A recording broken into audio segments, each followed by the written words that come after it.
My name is Muskan and you are watching Knowledge as Quote. So today in this video we are going to discuss origin theory of Kober, mountain building theory जो Kober की है वो हम discuss करेंगे. So guys, before I will move forward, please do like, share and subscribe the channel and don't forget to hit the bell icon. So जैसा कि आप सभी जानते हैं कि डिफरेंट थ्योरीज जो है वो माउंटेन बिल्डिंग पे दी गई है. तो सबसे पहले जो थ्योरी है जिसको हम डिस्कस करेंगे वो है कोबर की. सो इसका हम इंट्रोडक्शन देख लेते हैं पहले. सो जो कोबर है वो आपके जो है वो एक जियोलॉजिस्ट थे और इनकी एक बुक थी डर बाउ दर अर्थ. ये जो है वो जर्मन लैंग्वेज में बुक का नाम है. तो इन्होंने जो ये थ्योरी है इसको दिया था 1920 में, 1920 में. किसके रिगार्डिंग थी थ्योरी? माउंटेन बिल्डिंग के, कि जो माउंटेन्स हैं उनका ग्रोथ किस तरह से हुआ, राइट, किस तरह से वो अस्तित्व में आए. तो उसके रिगार्डिंग जो है इनकी ये थ्योरी है, माउंटेन बिल्डिंग थ्योरी ऑफ कोबर. सो मूविंग फर्दर, इसका हम ऑब्जेक्टिव देख लेते हैं. तो जो इनका जो ऑब्जेक्टिव था इनका कोबर का इस थ्योरी को देने के पीछे वो ये था कि ये जानना चाहते थे कि जो रिजिड मास माने कॉन्टिनेंट, और जो आपके मोबाइल जोन यानी कि जो सी वाला जो एरिया है, जियो सिंक्लाइन वाला जो एरिया है, जिनको इन्होंने ओरिजिन भी कहा, जियो सिंक्लाइन को ही ये ओरिजिन भी कहते हैं, राइट. अभी मैं आपको ये कॉन्सेप्ट यहाँ बताती हूँ. दिस इज़ राइट, आपको पता है अर्थ सरफेस है. अर्थ सरफेस में क्या है, हमारे पास कॉन्टिनेंट्स भी हैं और हमारे पास सी भी है, राइट, हमारे ओशंस भी हैं. तो जो ओशंस है, आप इस तरह से समझिए, जो ओशन है इनको इन्होंने जो है वो जियो सिंक्लाइन कहा. जियो सिंक्लाइन और ओरिजिन दो टर्म इन्होंने इसको दी. तो ये एक्चुअली इनके बीच का रिलेशन देखना चाह रहे थे कि जो कॉन्टिनेंट है और जो आपके जो ओशन है इनमें क्या जो है वो रिलेशन है. कॉन्टिनेंट को इन्होंने रिजिड मास कहा और जो आपके जो डिप्रेशन है जिसमें कि पानी भरा हुआ है उसको इन्होंने जो है जियो सिंक्लाइन और ओरिजिन कहा, राइट. ओके, तो कोबर ने जो है जो ओल्ड रिजिड मासेस थे हमारे, उनको जो है वो फाउंडेशन स्टोन कहा. किसका? कॉन्टिनेंट का. नाउ इसमें हम फोर्स की बात आते हैं. आपको पता है अब कॉन्टिनेंट्स बने, जो है ओशन अस्तित्व में आए. अब जितने भी लैंडफॉर्म अर्थ सरफेस पे बने कि किस तरह से बने, तो हर जो आपके स्कॉलर होते हैं उनका अपना व्यू होता है. कुछ कहेंगे कि एंडोजेनेटिक फोर्सेस से बने, कुछ कहेंगे जो है हमारे एक्सोजेनेटिक फोर्सेस से बने. तो अलग अलग व्यू है उसमें. उसी तरह से कोबर ने भी अपना जो है व्यूज़ रखे. तो ओरोजेनेटिक फोर्सेस की ये बात करते हैं. नाउ जो ओरोजेनेटिक फोर्सेस क्या है? ओरोजेनेटिक मतलब माउंटेन बिल्डिंग. इसका जो मतलब होता है ओरोजेनेटिक का वो है माउंटेन बिल्डिंग, राइट. जब माउंटेन बन रहा होता है ना, उस प्रोसेस को जो है उस स्टेज को ओरोजेनेटिक प्रोसेस कहते हैं. ना फोर्स की हम बात करते हैं. कोबर जो है वो कॉन्ट्रैक्शनिस्ट थे और काफ़ी स्टॉन्च, मतलब स्टॉन्च का मतलब है स्ट्रॉन्ग सपोर्टर और बिलीवर थे थर्मल कॉन्ट्रैक्शन के. थर्मल कॉन्ट्रैक्शन में क्या होता है, हॉल्म्स के थर्मल कॉन्ट्रैक्शन को जब हम देखेंगे तो उसमें मैं आपको डिटेल में बताऊंगी. बट अभी आप ये समझिए, कोबर का ये मानना था कि धरती जब जो है वो कूल हो रही थी, सिकुड़ रही थी, तो उस टाइम जो फोर्स जो वर्क करती है कंप्रेशन की, राइट, वो कंप्रेस हो रहा है, राइट, इकट्ठे हो रही है कोई चीज़, तो वही फोर्स ऑफ कंप्रेशन की ये बात करते हैं. which in his opinion was the main force for compression that resulted into formation of geosyncline and folding and upliftment of continent या लैंडफॉर्म्स आप कह सकती हो. तो आपको यही याद रखना है. जो कोबर है उन्होंने कौन सी फोर्स की बात की थी? ओरोजेनेटिक फोर्स, जो कॉन्ट्रैक्शन फोर्स है, राइट, उसके बारे में ये बात कर रहे थे. और इन्होंने जो है इस फोर्स को, किसको? थर्मल कॉन्ट्रैक्शन जो फोर्स है, इसको जो है वो मेन रीज़न माना लैंडफॉर्म के बनने का, right. Now coming to base, जो थ्योरी का बेस क्या है. नाउ हमें अर्थ कॉन्ट्रैक्शन के बारे में जैसे कि मैंने आपको बताया, सो कोबर का जो आइडिया था कि जो अर्थ है जब कूल हुई है ना, और जब कॉन्ट्रैक्शन हुआ, तो जो ड्राइविंग फोर्स बिहाइंड कॉम्प्रेशन और फोल्डिंग ऑफ जियोसिंक्लाइन थी वो कौन सी थी? अर्थ कॉन्ट्रैक्शन, राइट, जिनको कि उन्होंने कॉन्ट्रैक्शन थ्योरी का नाम दिया. अभी कॉन्ट्रैक्शन थ्योरी में क्या होता है मैं आपको बताती हूँ, राइट. जैसे ये दो इस तरह का डिप्रेशन है, यहाँ पे भी आपका लैंड वाला पार्ट है, यहाँ पे भी लैंड वाला पार्ट है. ये आपस में जो है वो एक दूसरे के करीब आते हैं, राइट. अब जो फोर्स इन दोनों को आपस में करीब आने के लिए मजबूर कर रही है, उसी फोर्स को फोर्स ऑफ कॉन्ट्रैक्शन कहा गया है, राइट। होप कि आपको समझ में आ गया होगा। According to Kober, in ancient time there were mobile zones of water in a place of present day mountains. तो आपका जो कोबर है, इनका ये मानना है कि जहाँ जो है आज आपको मोबाइल जोन यानी कि मूवमेंट वाले जो जोन्स है, यानी कि मोबाइल जोन का मतलब है ऑफ वाटर मीन्स सी, जहाँ पे भी आपको आज सी दिख रहे हैं, राइट, ओशन दिख रहे हैं, वहाँ पे पहले जो है किसी टाइम पे माउंटेन हुआ करता था, और जहाँ पे आज आपको माउंटेन्स देखने को मिल रहे हैं, वहाँ पे कुछ टाइम पहले जो है, कई वर्षों हज़ारों साल पहले जो है, वहाँ पे जो मोबाइल जोन्स ऑफ वाटर वो हुआ करते थे। मोबाइल जोन्स ऑफ वाटर क्या है? आपके जियोसिंक्लाइन और ओरोजन, जिनकी मैंने आपको पहले भी बताया है। Now he called mobile zone of water geosyncline and orogen sorry. तो जो ये पानी के, मैं आपको समझाती हूँ, ये पानी है आपका, राइट, ये आपका डिप्रेशन है अर्थ सरफेस में, राइट। अब इसमें क्या होगा, डिप्रेशन जब बनता है अर्थ सरफेस में, तो आपको पता है लिक्विड मटेरियल जो है इसमें इकट्ठा हो जाता है, राइट। जैसे आप रोड्स में भी देखते हो, कहीं गड्ढा हो जाए तो बारिश जब आती है तो पानी उसमें चला जाता है। तो इसी तरह से जो है, आप ये मान लो कि अर्थ पे डिप्रेशन है और इसमें ये पानी है, राइट। तो ये जो इस तरह का जो डिप्रेशन है अर्थ सरफेस पे, जो कि पानी से भरा हुआ है, उसको कोबर ने क्या कहा, जियोसिंक्लाइन और ओरिजिन, राइट।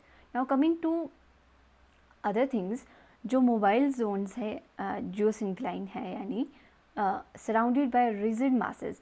अब जो ये जियोसिंक्लाइन है, यहाँ पे रिजिड मासेस है, राइट।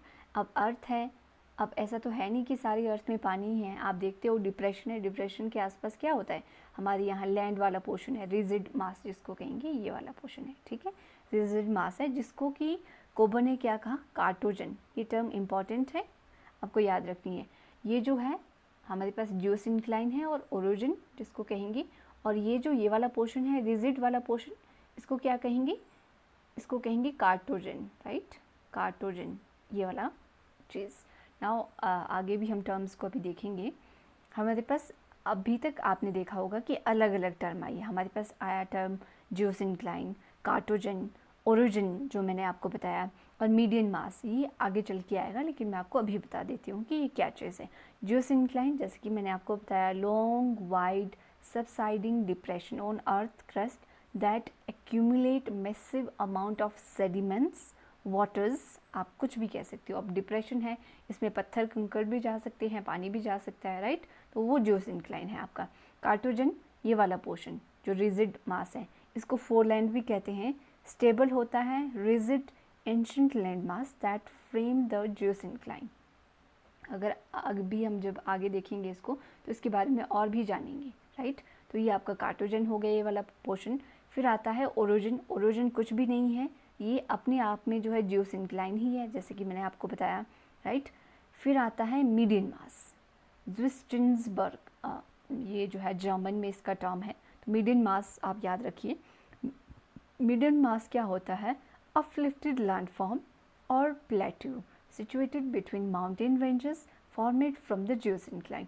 मीडियन मास, ये बीच में जो पोर्शन जो है अपीयर जब होता है, जब मैं आपको आगे ये टर्म आपका आएगा लिप्टोजेंसिस वाले पार्ट में, या फिर ओरोजेंसिस में भी आ सकता है। तो देखिए आपका जो है ये जियोसिंक्लाइन है, राइट। अब यहाँ पे क्या होता है, यहाँ पे कार्टोजन है जो मैंने आपको बताया, स्टेबल जो रिजिड मासेस है। अब क्या होता है, जैसे जो नदियाँ होती हैं, आपको पता है नदियाँ क्या करती है, इरोजन करती है, राइट। तो इसी तरह से आपको पता है कि पानी इसमें आ रहा है, जैसे पानी इसमें आ रहा है, अब जो नदियाँ हैं वो इस वाले पोर्शन को इरोड करती है, राइट, इरोजन होता है। तो अपने साथ जो है वो क्या ले आएंगी, सेडिमेंट। अब धीरे धीरे क्या होगा, ये फिल होता जाएगा, राइट, डिप्रेशन फिल होता जाएगा, इतना इतना इतना, एक टाइम ऐसा आएगा हज़ारों लाखों वर्ष बाद ये पूरा फिल हो जाएगा, राइट। जब ये पूरा फुल हो जाएगा, तो जो अब कंप्रेशन फोर्स है, याद करिए, जो अर्थ कंप्रेशन फोर्स है, जो कि कोबर ने भी बताया, ये दोनों जो है, ये जो दो पार्ट है, ये आपस में इधर स्क्वीज़ होगा, ये वाला पार्ट, राइट। इस पे वेट पड़ेगा, जितने ज़्यादा सेडिमेंट आएंगे, और एक टाइम ऐसा आएगा जब यही वाला पोर्शन ये जो पोर्शन है, मैं छोटा करके यहाँ बताती हूँ आपको। ये वाला जो पोर्शन है ये इतना प्रेशर में आ जाएगी, ऊपर उठ जाएगा। जो ऊपर जो उठेगा जब ये पोर्शन, तो ये जो बीच वाला पोर्शन होगा, हालांकि बहुत सारा उठेगा ना ऊपर तो, लेकिन जो बीच वाला पोर्शन होगा उसको हम क्या कहेंगे, मीडियन मास, प्लेट्यू, राइट। जैसे आप प्लेट्यू भी देखते हैं। प्लेट्यू क्या होता है, एक अर्थ सरफेस पे ऐसा जो है आपका लैंडफॉर्म होता है जो चारों तरफ अगर हम उसके देखें तो लो हाइट होगी और बीच में वो जो है ऊपर एलिवेटेड जो है वो पार्ट होता है। प्लेट्यू इस तरह का होता है ना, लाइक दिस। तो क्या होगा, बीच में ये जो सराउंडिंग एरिया होगा ये नीचे होगा, लेकिन प्लेट्यू क्या होगा, अपलिफ्टेड होगा। तो यही आपका मीडियन मास है, राइट। क्या आपको समझ में आ गया होगा, इतना डिफ़िकल्ट तो है नहीं, राइट। मतलब ज्योग्राफी वाले बच्चे होंगे तो इतना तो वो समझ ही लेंगे कि प्लेट्यू क्या है। देखिए, अब हम जिस कॉन्सेप्ट पे जा रहे हैं, इट इज़ रियली इम्पॉर्टेंट। हम जो है थ्योरी को समझने जा रहे हैं डिफरेंट स्टेजेस में। मैं आपको पहले इसका ओवरव्यू दूँगी, फिर बाद में हम इसको एक्सप्लेन करके भी देखेंगे, राइट। तो आपने काफ़ी ध्यान से इसको समझना है। अगर आपने अभी ये समझ लिया तो आपके लिए फिर सारी चीज़ें जो हैं वो आसान हो जाएंगी। फाइन। सो अगर आपको मैं बताऊं, जो माउंटेन्स हैं कोबर के अकॉर्डिंग वो 3 स्टेजेस में बनता है, राइट। पहला स्टेजेस है हमारा लिथोजेंसिस, फिर है हमारे पास ओरोजेंसिस, देन कम्स हमारा लिथोजेंसिस, राइट। तो इसमें मेनली क्या रहता है हमारा, पहला जो रहता है स्टेज, इसमें आपको मैं बताऊं तो हमारे पास सी रहता है। जैसे आप देख रहे हो जियोसिंक्लाइन, पानी आ रहा है, रिवर्स जो है फ्लो कर रही है और इस डिप्रेशन में जो है वो पानी जा रहा है। दूसरे में क्या हो रहा है, अब जो रिवर है, जियोसिंक्लाइन है, जो नदियाँ हैं, धीरे धीरे करके इन्होंने जो है सेडिमेंट जो है इस पर डिपॉजिट होना इस पर शुरू हो गए हैं धीरे धीरे, ठीक है। अगर आप देखोगे तो यहाँ पे सेडिमेंट काफ़ी कम है, यू कैन सी हेयर, यहाँ पे सेडिमेंट काफ़ी कम है और यहाँ पे ज़्यादा होगी क्योंकि इरोजन ज़्यादा हो रहा है अब, राइट। ये जो साइड वाले जो आपके कार्टोजन है, यहाँ से नदियाँ जो है इसको इरोड कर रही हैं और क्या कर रही हैं, इरोजन के साथ साथ जो है सेडिमेंट जो है वो भरता जा रहा है आपके डिप्रेशन में। तीसरे स्टेज में कब क्या होगा, जब ये पूरा फुल हो जाएगा। अब पानी को जाने के लिए तो जगह है नहीं, सेडिमेंट भी कितना ही ऑब्जर्व करेगा। तो एक वक्त ऐसा आता है जब ये पूरा फुल हो जाता है, और जब पूरा फुल हो जाता है इस पर प्रेशर पड़ता है, सब्सिडेंस होती है, तो जो फोर्स ऑफ कंप्रेशन की वजह से क्या होता है, ये जो सेडिमेंट्स है वो ऊपर उठ जाते हैं और एक माउंटेन्स का जो है वो रूप ले लेते हैं, राइट। सो यही है आपकी कोबर की थ्योरी। अब आगे हम इसको डिटेल में डिस्कस करेंगे। जैसे कि मैंने आपको बताया, कोबर के अकॉर्डिंग 3 स्टेजेस हैं आपके माउंटेन बिल्डिंग के, लिथोजेंसिस, ओरोजेंसिस एंड ग्लिप्टोजेंसिस, राइट। अगर आपको समझ में आ रहा है वाकई में कॉन्सेप्ट, तो आप मुझे प्लीज़ कमेंट करके कमेंट सेक्शन में बताइए और अपने फ्रेंड्स के साथ भी शेयर करिए, right, so that I can gain some motivation कि नहीं भाई वीडियो कोई देख रहा है, उनको समझ में भी आ रहा है, right. Now coming to our first stage, जिसको कहेंगे लिथोजेनेसिस, राइट। जो लिथो मीन्स अर्थ है ना, लिथोजेनेसिस में क्या होगा, अर्थ क्रस्ट पे ही जो सेडिमेंट्स हैं, जो डिप्रेशन है वो बनेगा और उसमें क्या होगा, पानी उसमें जाएगा, जो सिंक्लाइन फॉर्मेशन की ये स्टेज होती है, right. In this stage just geosyncline are created due to cooling and contraction of earth and deposition started. अब इसमें क्या होता है, जब हम फॉर्मेशन ऑफ अर्थ की बात कर रहे थे, जब मैंने आपको इनिशियल थ्योरी करवाई थी, तो हमने वहाँ पे देखा था कि कुछ साइंटिस्ट बताते हैं कि जो अर्थ है, एक वक्त ऐसा है जब अर्थ कूल हुई तो वो सिकुड़ गई। आपको पता है कोई भी चीज़, अर्थ अब इतना बड़ा जो है वो गोला है, राइट, इतना बड़ा है अर्थ। तो वो पता है जब ये चीज़ सिकुड़ेगी कहीं ना कहीं इस तरह से, इस तरह से, इस तरह से, इस तरह से, कुछ इस तरह की आकृतियाँ बनती है ना, कुछ इस तरह का। तो ये जो डिप्रेशन भी बनेंगे इसमें साथ साथ, जब ये कूल होगी तो जब जो डिप्रेशन बने, फिर जो है इन डिप्रेशन में पानी जाना स्टार्ट हुआ, तो इनको क्या कहा कोबर ने, जियोसिंक्लाइन, राइट। ऐसा पेपर में नहीं लिखना है, मैं आपको समझा रही हूँ, राइट। लिखना आपने ये वाला चीज़ है। तो फिर इसमें जो है पानी जमा हो गया, जिसको कि जियोसिंक्लाइन कहा, और आफ्टर सम टाइम अगर आप देखेंगे, जैसे ही जो है नदियाँ अपने साथ पानी भी लाती हैं, हमें पता है सेडिमेंट भी लाती हैं, तो फिर सेडिमेंटेशन, छोटे छोटे जो डिपॉजिट्स होने लगे सेडिमेंट के, वो भी शुरू हो गए, right. So this preparatory stage of mountain building is called lithogenesis. तो यही जो स्टेज है जहाँ पे कि ज्यूस इंक्लाइन है हमारे पास और छोटे मोटे मटेरियल भी डिपॉजिट हो रहे हैं फ्रेंड्स, इसी को ही लिथोजेनेसिस कहा जाता है, राइट। नाउ सेडिमेंट जो डिपॉजिट होते हैं फ्लूवियल प्रोसेस के द्वारा, जैसे कि मैंने आपको बताया, राइट। और ये सेडिमेंट डिपॉजिट करते हैं जिनको कि जो है, इसको आप इग्नोर कीजिए, सेडिमेंटेशन कहते हैं, यानी कि सेडिमेंट का जमना, सेडिमेंटेशन। जैसे सेडिमेंटेशन इंक्रीज़ होता है, राइट, ज़्यादा जो है वो आपके डिपॉजिशन होने लगता है पार्टिकल्स का, वैसे वैसे प्रेशर जो है वो आपके इस पे जो है प्रेशर बनेगा, ग्रेजुअली प्रेशर बनेगा और सब्सिडेंस होगा, राइट। एक टाइम ऐसा आएगा जबकि कंप्रेशन होगा दोनों तरफ से और जो मटेरियल जो हमारा जम गया है वो ऊपर उठेगा, वो दूसरा स्टेज है। तो होप आपको लिथोजेनेसिस समझ में आ गया हो। लिथोजेनेसिस में क्या है, सिंपल हमारे पास ज्यूस इंक्लाइन है और इसमें सेडिमेंटेशन होता है, सेडिमेंट्स जो है वो डिपॉजिट होते हैं। This is all about lithogenesis. Now coming to orogenesis friends. जो ओरोजेनेसिस होता है, इसमें क्या होता है, हमारे माउंटेन्स जो है वो बनना स्टार्ट हो जाते हैं, मतलब अपलिफ्टमेंट हो जाता है इस स्टेज में, उसी को ही ओरोजेनेसिस कहते हैं। इन this stage mountain building process start. Mountain है ये, माउंटेड नहीं है, माउंटेन बिल्डिंग जो प्रोसेस है वो स्टार्ट होता है। टाइपिंग में कुछ प्रॉब्लम हो गई होगी, ये माउंटेन है, राइट।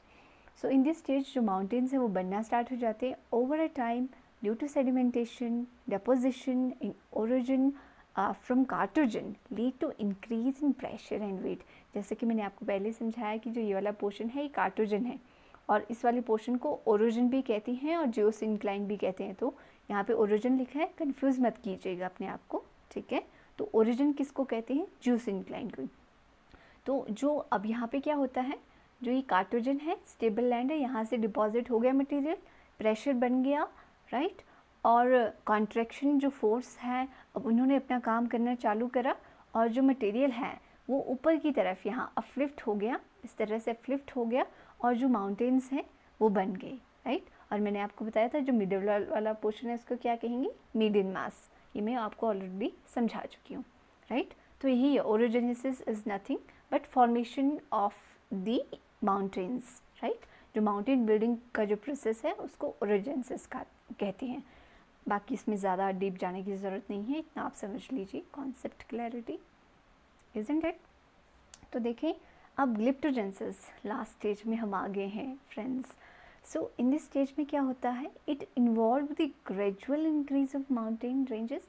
धीरे धीरे करके जो है हमारी जो माउंटेन्स हैं वो जो है वो अपनी हाइट को गेन कर रहे हैं, वो ग्रेजुअली जो है वो इंक्रीज़ हो रही है माउंटेन रेंजेस। जैसे कि आप जानते हैं हिमालयाज़ आज भी हम देखते हैं कि वो अपलिफ्ट कर रहे हैं, जैसे कि माउंट एवरेस्ट इसका बहुत अच्छा एग्जांपल है। हम देखते हैं कि कुछ वर्षों पहले माउंटेन रेंज की जो हाइट है वो 8,848 मीटर थी, अब जो है 52 के आसपास बताते हैं, राइट।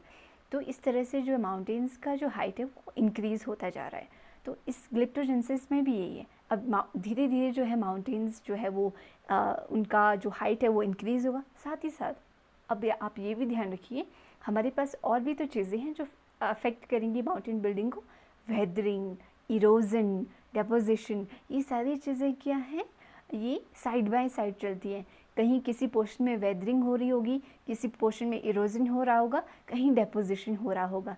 तो ये तीनों चीज़ें जो हैं वो साथ में ही चलेंगी। अब हिमालयाज़ देखिए इतने बड़े हैं, अब आप यही तो नहीं कहोगे कि हिमालय में केवल वेदरिंग हो रही है, नहीं, कहीं पे डेपोजिशन भी हो सकता है, कहीं पे इरोजन भी हो सकता है, राइट। तो अब ग्लिप्टोजेनेसिस स्टेज में क्या होता है, जैसे जैसे माउंटेन्स अपनी हाइट को गेन करते हैं वैसे वैसे ये जो वेदरिंग है, इरोजन है, डेपोजिशन है, ये सारी चीज़ें जो है दोबारा होने लगती है, राइट। कॉन्टिन्यू अगर आप देखेंगे, अगर कॉन्टिन्यूस इरोजन जो है अब ज़्यादा होता है टाइम के साथ, जितनी हाइट एक बारी गेन कर ली, लेकिन अभी कुछ टाइम के बाद क्या होता है, फिर जो इरोजन का जो प्रोसेस है या फिर वेदरिंग का है वो जो है वो ज़्यादा होने लगता है। जैसे अरावलीज़ अगर आप देखोगे तो वर्षों पहले वो अच्छे खासे माउंटेन्स थे, हाई माउंटेन्स, बट आज आप अरावलीज़ देखें तो सारा का सारा जो आपके जो विंड्स हैं, जब साउथ वेस्ट मानसून आता है वो टेक ओवर कर लेता है अरावलीज़ को। आज उसकी हाइट इतनी नहीं है, यानी कि वो इरोजन की वजह से क्या हो रहा है, वो उसकी हाइट कम हो गई है। रिलीज सीट माउंटेन्स कहते हैं उन माउंटेन्स को, राइट, जिनकी हाइट कम हो गई हो with the passage of time, right. तो उसमें क्या है कि जो वेदरिंग और इरोजन है वो ज़्यादा हो रहा है, इसलिए उनकी जो हाइट है वो कम हो गई है। तो ग्लिप्टोजेंसिस में एक तो ये है कि इनिशियल स्टेज पे देखोगे आप उनकी हाइट इंक्रीज़ होती है, बट जैसे जैसे वेदरिंग, डेपोजिशन और इरोजन होता है वैसे वैसे जो है हाइट जो है उन पर्टिकुलर माउंटेन्स की वो भी कम होती जाती है, right, lowering the height of mountains. तो ये मैंने आपको समझा दिया है। इसमें 3 स्टेजेस जैसे कि बताई हैं। पहले जो है हमारे पास यहाँ जियोसिंक्लाइन है, फिर सेडिमेंटेशन हुआ, फिर हमारे माउंटेन्स बने, माउंटेन ने हाइट जो है गेन करी पर्टिकुलर, फिर वो जो है उनकी हाइट कम भी हो गई, राइट। तो ये तीनों प्रोसेस यहाँ पे बताइए अच्छे से। मैं आपको इतना ही मतलब ईजी करके समझा सकती हूँ, इससे ज़्यादा बस की मेरे में नहीं है। सो अगर आपको समझ में आया होगा then let me know, do comment also in the comment section whether you got the basic idea and concept and not, right. Now coming to evaluation of the theory, यानी कि हम इसके थोड़े से क्रिटिसिज्म देखेंगे कि भाई कौन सी चीज़ जो है वो साइंटिस्ट को लगा कि it is not going in a proper way. So अगर आप देखोगे इसमें तो फोर्स ऑफ कॉन्ट्रैक्शन की जब हम बात करते हैं, जैसे कि कोबर ने बताया, अब कुछ साइंटिस्ट का ये मानना है जैसे जो माउंटेन बिल्डिंग के लिए क्या ये फोर्स ऑफ कॉन्ट्रैक्शन जो फोर्स है वो इनफ है, क्या उसमें इतनी ताकत है कि वो माउंटेन्स को बना देगी, इतने हाई माउंटेन्स को जैसे कि हिमालयाज़ हैं, रॉकीज़ हैं, ये बन जाएंगे, कहते हैं, ये क्वेश्चन है, राइट। और कॉन्ट्रैक्शन जो फोर्स जो कि कूलिंग से जनरेट हुई, राइट, तो क्या वो फोर्स जो है वो इनफ है for for making and building such high mountains. तो ये अपने आप में क्वेश्चन मार्क है, राइट। दूसरा ये है कि जो स्विस जो आपके स्कॉलर थे, कोपर का ये मानना था कि जो जियोसिंक्लाइन है वो एक साइड से जो स्टेबल है, स्विस जो आपके स्कॉलर का ये मानना है कि जियोसिंक्लाइन यानी कि दिस वन एक साइड से जो है ये इसमें स्टेबल है, right, one side of stable and another side is unstable. क्या लिखा है, according to Swiss only one side of geosyncline move where other side remain stable according, but this idea failed after postulation of plate tectonic theory. Okay, I got the idea. जैसे मैंने आपको समझाया कि जो contraction हुआ, जो ये दो पोर्शन है, राइट, ये जो है आपस में है, मैंने आपको बताया ना कि एक दूसरे के बीच आए, लेकिन कोबर का ये मानना था कि यहीं रहा अपनी जगह में, ये आया, ये मूव किया, ये नहीं मूव किया, या फिर आप कहोगे ये मूव किया, ये नहीं मूव किया, यानी कि एक इन दोनों में से मूव कर रहा है, एक स्टेबल है। लेकिन प्लेट टेक्टोनिक में क्या होता है, दोनों प्लेटें आपस में टकराएंगी, दोनों प्लेटें जो है वो एक दूसरे की तरफ आती हैं, या फिर दोनों प्लेटें एक दूसरे से दूर जाती हैं। तो जब प्लेट टेक्टोनिक का ये कॉन्सेप्ट आया तो ये जो है इसका कोई वजूद ही नहीं रह गया, राइट, कि एक स्टेबल होगा एक अनस्टेबल होगा। Now coming to third one, he was not able to explain north south extending mountain, यानी कि एंडीज़ एंड रॉकीज़, वो जो माउंटेन्स हैं वो किस तरह से बने वो ये एक्सप्लेन नहीं कर पाए, कौन, कोबर।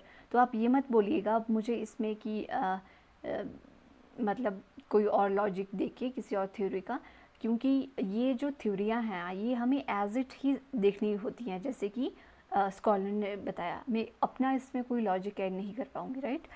तो ये मैंने आपको समझा दिया है कोबर की जो थ्योरी है, होप कि आपको समझ में आ गई हो। तो हम देख लेते हैं एक रिव्यू कर लेते हैं कि हमने क्या किया। सो इंट्रोडक्शन किया हमने, सबसे पहले इंट्रोडक्शन में हमने देखा कि कोबर जर्मन जियोलॉजिस्ट है। दर बो दर अर्थ इनकी एक बुक है जिसमें कि इन्होंने हाइपोथेसिस दी 1920 में माउंटेन बिल्डिंग के रिगार्डिंग, और इनका ऑब्जेक्टिव था ये बताना कि क्या रिलेशन है आपके रिजिड मासेस के बीच में और जियोसिंक्लाइन के बीच में, फिर ओरिजिनेटिंग फोर्स को जो कि फोर्स ऑफ कॉन्ट्रैक्शन है उसको इन्होंने मेन फोर्स बताया माउंटेन बिल्डिंग के लिए। बेस्ड जो है थ्योरी का अर्थ कॉन्ट्रैक्शन, आप इसी को याद रखिएगा, यही मेन चीज़ है, right.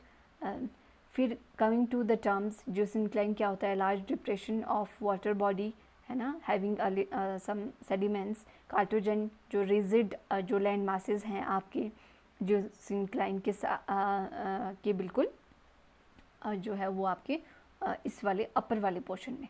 Now coming to origin itself, geosyncline median mass, बीच वाला जो अपलिफ्टेड लैंड फॉर्म होता है उसको मीडियन मास कहते हैं। फिर जो है मैंने आपको थ्योरी बताई कि पहले हमारे पास जियोसिंक्लाइन है, उसके बाद सेडिमेंटेशन हुआ, फिर सेडिमेंटेशन के बाद जो है वो फोर्स ऑफ कंप्रेशन की वजह से जो सेडिमेंट्स है वो ऊपर मूव हुए और माउंटेन्स बने। 3 स्टेजेस हमने कोबर की देखी, लिथोजेंसिस, ओरोजेंसिस एंड ग्लिप्टोजेंसिस। लिथोजेंसिस में मैंने आपको बताया जियोसिंक्लाइन है और सेडिमेंटेशन होगा, और ओरोजेनेसिस में माउंटेन्स बनेंगे, राइट। और ग्लिप्टोजेंसिस में क्या होगा? माउंटेन्स अपनी हाइट को गेन करने के बाद जो है उसके बाद यहाँ पे वेदरिंग, इरोजन, ये जो प्रोसेस है ये हावी हो जाएंगी, और जो माउंटेन्स है वो उनकी जो हाइट है वो कम होना जो है वो यहाँ पे स्टार्ट हो जाएगा, लोअरिंग हाइट होगी। और कुछ हमने क्रिटिसिज्म भी देखे। पहला तो ये कि फोर्स ऑफ कॉन्ट्रैक्शन क्या इनफ है इतने हाई माउंटेन्स को जो बने, क्या वो इनफ है उतनी फोर्स। दूसरा ये कि जियोसिंक्लाइन जैसे उन्होंने बताया कि जो एक पार्ट है साइड है जियोसिंक्लाइन का स्टेबल रहा, एक जो है स्टेशनरी रहा, और एक मूव किया, एक स्टेबल रहा एक मूव किया। ये भी प्लेट टेक्टोनिक के आने से बिल्कुल फिर इसका मतलब फेल हो गया आइडिया। फिर उसके बाद ये था कि जो एंडीज़ और जो आपके रॉकी माउंटेन्स हैं उनको वो कैसे बने, राइट, वो ये एक्सप्लेन नहीं कर पाए थे। तो ये हमारा था आज का कोबर थ्योरी। होप कि आपको समझ में आया होगा। So everyone, thanks for watching and do like, share and subscribe the channel. Bye and take care.